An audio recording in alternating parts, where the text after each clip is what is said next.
Wine and cheese pairings are very popular for both parties and events and enjoying at home. Our next guest, Josh Franklin, is a certified cheese professional, and he's here with a few options that you might want to try when it comes to wines and cheeses.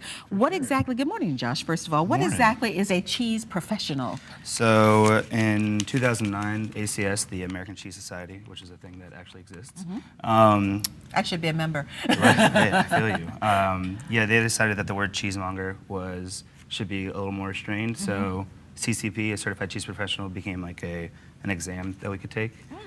So it's pretty young. It's kind of like the sommelier of cheeses. Oh, very nice. Yeah, for sure. So what's the test like? You have to like taste cheeses and identify them?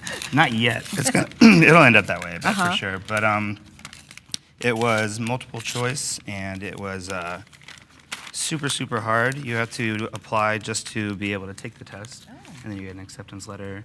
And then I flew out to Des Moines and sat in a big room with, I think, 300 more people that year, and only 100 of us passed. Congratulations, Thank that's you. amazing. Yeah, for sure. Now you're going to show us how to build a charcuterie board today. Sure, yeah. I love the word charcuterie, and I love what charcuterie is. Right, yeah. Explain what that is for people. Well, charcuterie could be anything from just ham to what I have in my hands is salami koto, which just means cooked salami. But it's delicious. We make everything at the butcher shop that I work at, JM Stock Provisions, in-house. Everything comes from Virginia. All of our animals come in whole. So nothing comes in boxes. Every single time an animal comes through the door, it's all the whole animal. So totally fresh. Totally fresh, and all from Virginia. Now tell us about the cheeses that you have on the board. For sure. So all these cheeses also are from Virginia. Closest to me is Grayson. It's called a wash rind cheese. So when you know about stinky cheeses, wash rind.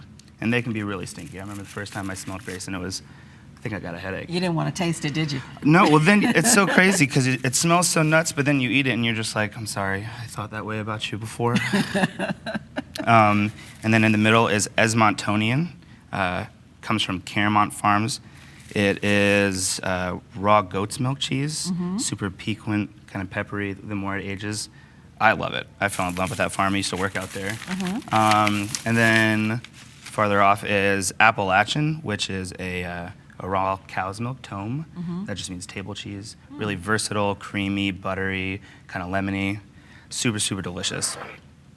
And another Virginia peanuts, which is a great product. Yeah, for sure. Yeah, everybody loves peanuts. Those are North Carolina, but we'll claim them. It's okay. They're so local. That's right. And when you're pairing a charcuterie board with wines, what are you trying to do as far as, are you enhancing flavors? Are you trying to balance flavors? Are you trying to contrast flavors?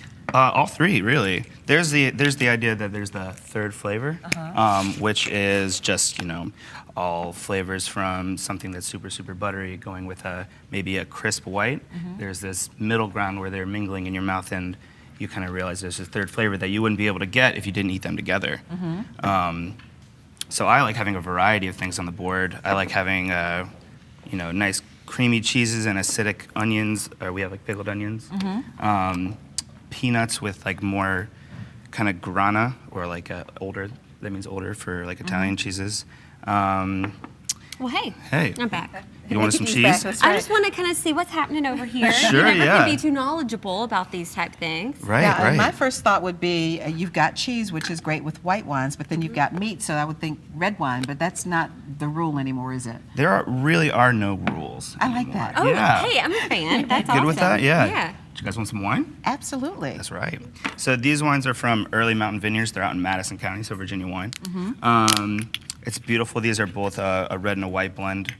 But it's gorgeous out there. I go out there every Thursday and help out on the vineyard. Oh, I bet that's fun. And so both of these would go with what you have on the board here? Yeah, I like to think so. There's a saying that what grows together goes together. So Okay, I like that. nice way to think, right? For sure, for sure. Absolutely. And I love the fact that we're not uncorking because screw tops are okay now. 'Cause Totally like I okay. say, no rules. Yeah, no rules. Why would you have rules? And a beautiful display, though, how everything is just very eye-appealing as well as looks delicious. And Yeah, it's for sure. simplicity, which is wonderful. I like keeping bigger chunks on the board because there's no harm in having more The bigger the cheese. better, Josh. Right, Thank hey. you. Well, thank you for a quick lesson today in wine and cheese pairings, and it's a course. perfect way to end our Tuesday show.